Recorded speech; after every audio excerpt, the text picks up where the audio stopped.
Um trem de passageiros descarrilou agora há pouco em Ventura, nos Estados Unidos. O condado fica perto de Los Angeles. O trem bateu em um caminhão que pegou fogo. Até agora, a polícia fala em pelo menos 30 feridos, mas diz que várias pessoas podem ter morrido. As causas do acidente ainda são desconhecidas. As ligações locais e interurbanas feitas de telefones fixos para celulares ficam mais baratas a partir de hoje. Nas ligações locais de fixo para móvel, a redução nas tarifas será de 22%. Nas ligações entre cidades diferentes de um mesmo código de área, a queda é de 14%. Já nas ligações entre DDDs diferentes, o desconto é de 12%. O superintendente de competição da Anatel explica o porquê da mudança. A expectativa da Anatel com essa redução da tarifa das ligações de fixo para telefone móvel é que haja um aumento do consumo dos usos do serviço da telefonia fixa. Não há uma expectativa grande quanto ao aumento do número de linhas em serviço, uma vez que esse número já vem se estabilizando, já está estável ao longo dos últimos anos. A expectativa, entretanto, é de que haja um aumento no consumo, uma vez que as ligações feitas do telefone fixo ficam mais atrativas para o consumidor. E quando vai valer mais a pena para a pessoa usar o seu telefone fixo para falar com o telefone móvel? Bom, Paulo, em geral, as ligações para telefone celular por meio do telefone fixo valem mais a pena quando a rede celular a qual se está fazendo a ligação é diferente da do consumidor. Por exemplo, quando um consumidor da rede Claro quer fazer uma ligação para um consumidor de outra rede, como por exemplo a TIM, sempre vale mais a pena fazer a ligação por meio do telefone fixo. Entretanto, se é uma ligação de um telefone Claro para um outro telefone Claro, em geral vale mais a pena fazer a ligação do telefone celular.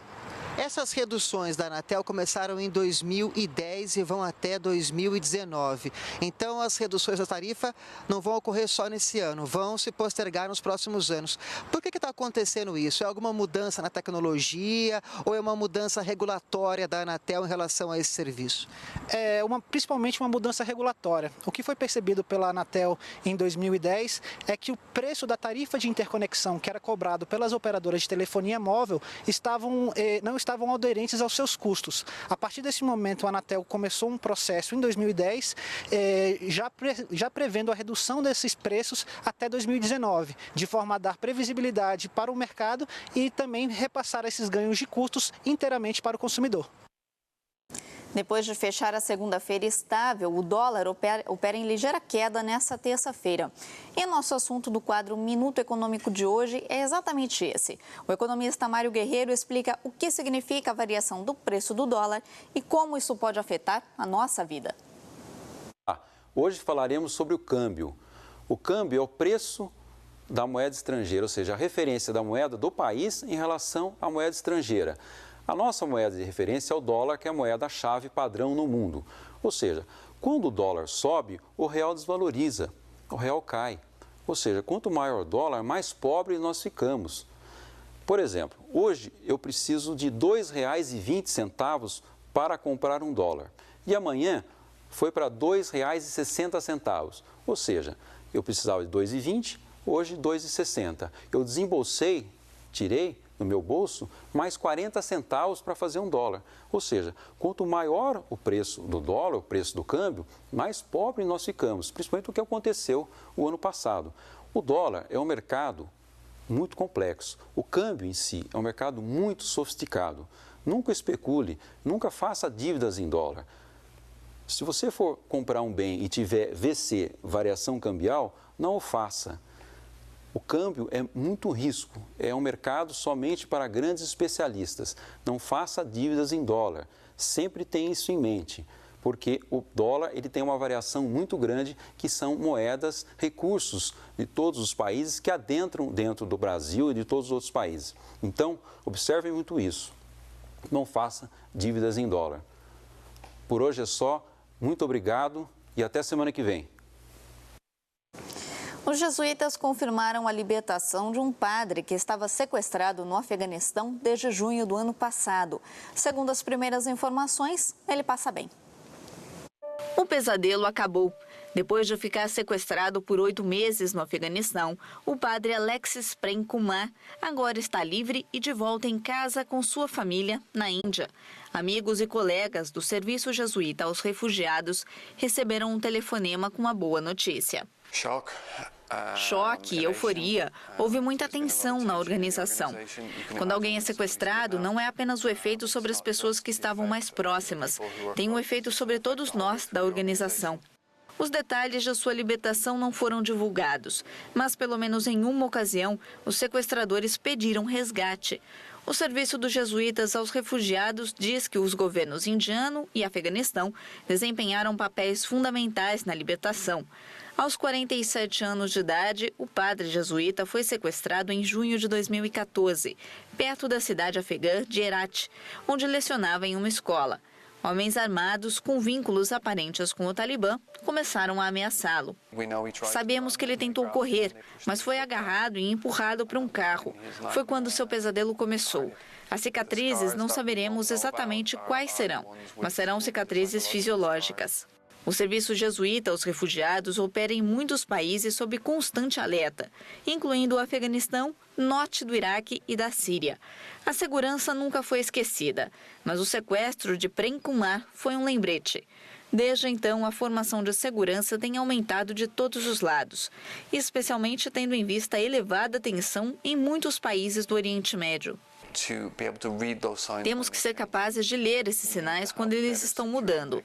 Nós precisamos ter um mecanismo de segurança melhor para fornecer às nossas equipes treinamento, procedimentos e saber como sermos capazes de salvar vidas.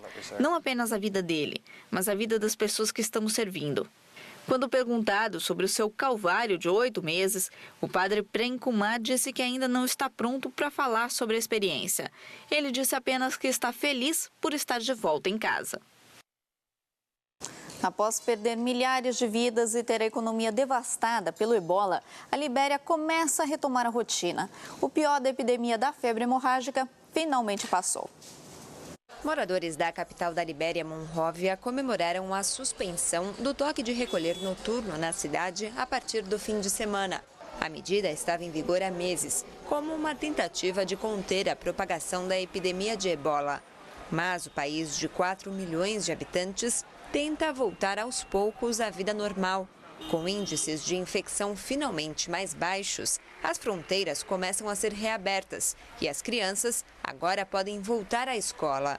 Em meio a este cenário, os Estados Unidos já anunciaram a retirada de 2.800 tropas militares que chegaram com a missão de ajudar na crise de saúde. A Libéria e as vizinhas Guiné e Serra Leoa tiveram quase 9.500 mortes pela febre hemorrágica desde dezembro de 2013. A situação pode ter sido ainda pior, porque muitos casos não foram registrados. De volta aqui ao Brasil, vamos saber as manchetes do século XXI Esportes. Beto Quinalha, muito boa tarde. Muito boa tarde para você também, Renata. Boa tarde, amigo, curtindo aí o Século News. Daqui a pouquinho, a partir da 13h, tem o Século XXI Esporte. Eu, juntamente com o Leandro Bolles e também o Elias Aredes, vamos debater tudo o que rola no mundo do esporte. Vamos falar muito sobre tênis. Hoje tem Liga dos Campeões também. Por falar em tênis, Rafael Nadal, caiu uma posição no ranking depois da participação aqui no Brasil Open, onde ele foi eliminado na semifinal. Caiu uma posição, está na 4ª posição. Andy Murray está na 3ª posição. E está acontecendo também o ATP 500 de Dubai. A gente já observa imagens aí na estreia, o Federer ganhando do Wisner, né? 2-0. É um torneio difícil, um torneio complicado, e o Federer tentando manter-se ali nas primeiras posições do ranking. Então, essas e outras notícias, Renata e amigo de todo o Brasil, você acompanha a partir da 13h. Até já. Até já, Beto. E você vai ver daqui a pouco as regras para fazer a declaração do imposto de renda esse ano. Em Curitiba, o céu fica parcialmente nublado e pode haver pancadas de chuva e trovoadas. A temperatura máxima prevista é de 31 graus. Em Porto Velho, a qualquer hora do dia pode haver chuvas rápidas, também acompanhadas de trovoadas. A máxima prevista é de 33 graus.